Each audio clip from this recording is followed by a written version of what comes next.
The Golden Robe, written and read by Julian Brown. The Golden Robe, Part 2. They Who Rule from the Shadows. Leopold made up for what he lacked in morals and decency with ambition, drive, and business acumen. Named in the spirit of the Belgian king, who lay siege to the Congo, whom it is said by many slaughtered millions more Africans during his reign than Jews were killed during the Holocaust. Leopold, of Boston stock, was born into one of the power families on earth, the true ruling elite who manipulated reality from behind the curtain. There is a murky, mysterious world, unacknowledged by the powerful, situated in between the screens that tell us the news and the faceless forces that control what appears on the screens. In such a place, inconvenient notions such as legal and illegal have no meaning, for it is a place where there is no law. What is right or wrong here is not determined by any recognizable codes of conduct, but by how much power and influence a person has to create right or wrong as they personally see fit. Truly, such people see themselves as gods, given divine right to rule over us and impress their own ideas of good and evil on our collective understanding. False stories, staged events, massacres to grab the headlines from morning until bedtime, all projected through the distorted lens of those who see themselves as good and anyone opposing their narrative as evil. To control the public perception of right and wrong is a very useful ability to have, though it does have its drawbacks, as Leopold is soon to find out. In this lawless void, many mercenary and Machiavellian practices go on unseen. It is the undocumented chaos connecting the dots between a decision made in the boardroom to a so-called terror attack in the capital. Wars don't happen as naturally and spontaneously as we are led to believe by our puppet media. They are orchestrated, designed, sold, and bought like any other commodity on the market, pitched to senior executives as great investment opportunities. One such exciting prospect was, and still is, the Colt AR-15 lightweight magazine-fed gas-operated semi-automatic rifle, and its deployment as the #1 choice of weapon for the school shooter. Pitched to the money men as a military-style weapon appealing to the civilian, the damaged, traumatized civilian who has either watched one too many war movies or who zones out daily on a diet of extremely violent VR video games. Vulnerable people who need support, who would be better served by some counseling and a course in emotional intelligence, are instead seduced by propagandists seeking to up the daily death toll. These people are to be found in every city, every ghetto, and every suburb in the world, and would benefit greatly from some genuine guidance and encouragement to help them release the great potential from within themselves. Instead, they are subtly yet strongly persuaded to release only the darkness of their fears and antagonisms. In much the same way that a child is groomed online, which is an apt metaphor here, for most of this psychological manipulation takes place online and is aimed at children. The traumatized civilian is groomed in a step-by-step spiraling downward process by a combination of social media algorithms and non-evasive remote control mind activation technology until that fateful day when they go live on Instagram and start shooting up a shopping center. Citizens of the increasingly global village are encouraged to lash out violently at the world around them, to bring into physical manifestation the playground of death and pain occupying their corrupted minds. This is all very convenient also for the overpopulation problem, helping to keep the numbers more manageable. Though most conspiracy theorists would suspect this as the real motive behind such mind control methods, it would be truer to say that these murderous events are engineered to fulfill some sick fantasy in the mind of the orchestrator, with the reduction in population only being an added bonus. The figures for the profits being made by the AR-15 were incredible.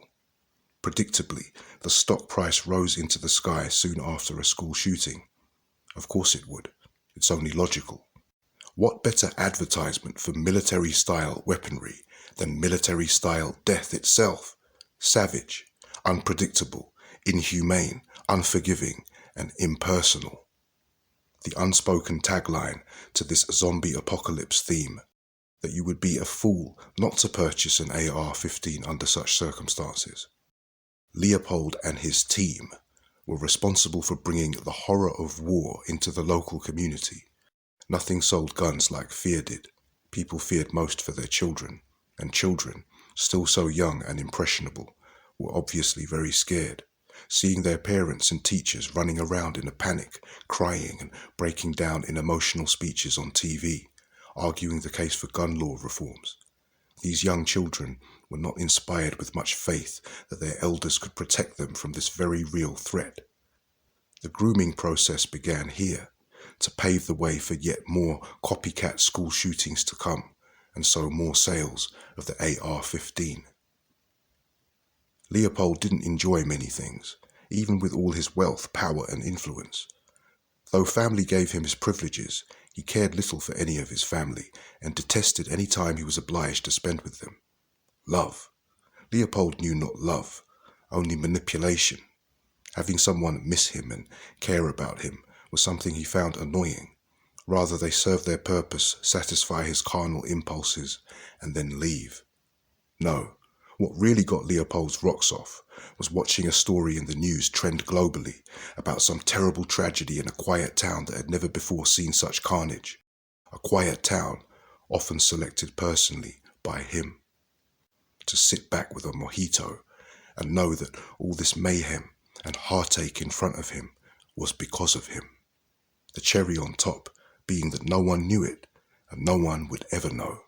Furthermore, if anyone did become aware of his nefarious activities, it was an additional pleasure to do away with such person in some way or another, either by assassination or even worse, by character assassination, which had the byproduct of eventually destroying the person completely, leaving them still alive, yet no longer living. It was so exciting, the whole thing. The way the excesses of corporate capitalism fed itself and kept feeding itself past becoming a grotesque caricature, like some blood-sucking leech which provoked yet more bleeding with its biting suck, and so was forever getting fatter and fatter, draining the life force of its host. He knew he was a parasite on the human race. Leopold wondered at times if he was actually human. He felt nothing in common with these people he saw screaming and crying, killing and dying on TV. They were to him like flies. Deep down, Leopold knew he was a very sick man, but didn't really care. He was rich enough to be sick and indulge his sick urges without feeling any need for self-improvement or some other such nonsense engaged in by the plebs. Let them improve themselves, thought Leopold. They could do as much self-improvement as they like, but none of it would stop him from stepping on them like bugs whenever the craving came. All of this, though, was not enough for Leopold, as is often the case with such men. Grooming a lone wolf shooter using a variety of covert means was a science in itself. Compared to starting wars between nations, though, school shootings were a small achievement. Imagine what it would feel like knowing that one unified nation-state became 3 or 4 independent states with vicious border rivalries and constant conflict, all because of his hidden hand. To see cities reduced to rubble and refugees by the thousands surrendering themselves to people traffickers in their desperate attempt to find safety as the bombs dropped. To see all of this, to know that he was the mind behind it, this really would be the ideal plateau for Leopold to reach in his lifetime. He still felt like a small fry. The AR-15 was becoming old hat. Yes, the gun made a lot of money, but what he and others like him did, they didn't do for money. They were already loaded. They did it for the buzz, and Leopold needed a stronger hit. This is where the arcane practices of the occult enter our story. For Leopold, in his search for something new, began to take a keen interest in the so-called dark arts. Occult simply meant hidden, and so as he was already immersed in a world of secrecy, he felt well primed to begin this new pastime.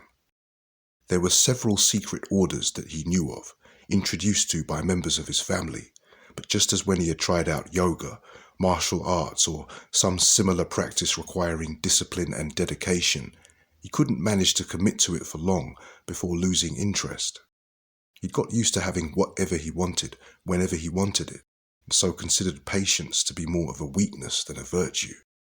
Through the grapevine of the elite occult orders, of whose members many he was already acquainted with, from collaborating on false flag procedures home and abroad, he kept hearing about something called the Golden Robe.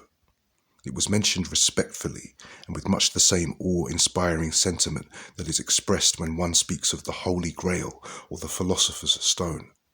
It seemed from his inquiries to be one of those mysterious and elusive panaceas that seekers throughout the ages have spent their entire lives trying to obtain in order to make use of its immense and immeasurable power. Legend has it that he who wears the golden robe becomes king. Of course, there were also warnings about the proper use of the robe and the need for the wearer to purify themselves before using it. Cautionary tales, the likes of which never bothered Leopold much, being the type of man who did as he pleased regardless. Consequences were for normal everyday folk, not gods like him, men who had the wealth, know-how, and networks to create whatever consequences they so desired for themselves, cared little for cautionary tales. Leopold's research led him to discover that the golden robe differed from other legends, and significantly so. Whereas most reliable accounts pointed to the Philosopher's Stone as a symbolic stone, the golden robe was more than just a symbol. It was an actual robe made of gold. He managed to track down the location of the robe, surprisingly very quickly for something which has eluded mankind from time immemorial. It had spent some time popping up in various mystical gift shops in and around the United Kingdom. Wherever this robe went, people seemed to disappear without a trace, along with the little occult shops it popped up in. The shiny gloss of myth, thought Leopold. People and shops don't just disappear. Perhaps this part of the story was symbolic, or mere marketing strategy to add value and so justify a bigger price tag. Everything came down to money at the end of the day. The last reports of the whereabouts of the golden robe indicated that it was in the possession of a nomadic tribe of Bedouins travelling across the Sahara Desert. Leopold's friends at NASA would give him the coordinates he would need to track down this tribe in the vast Sahara. He would send a drone ahead to pinpoint their exact location before flying in on his private helicopter to meet them.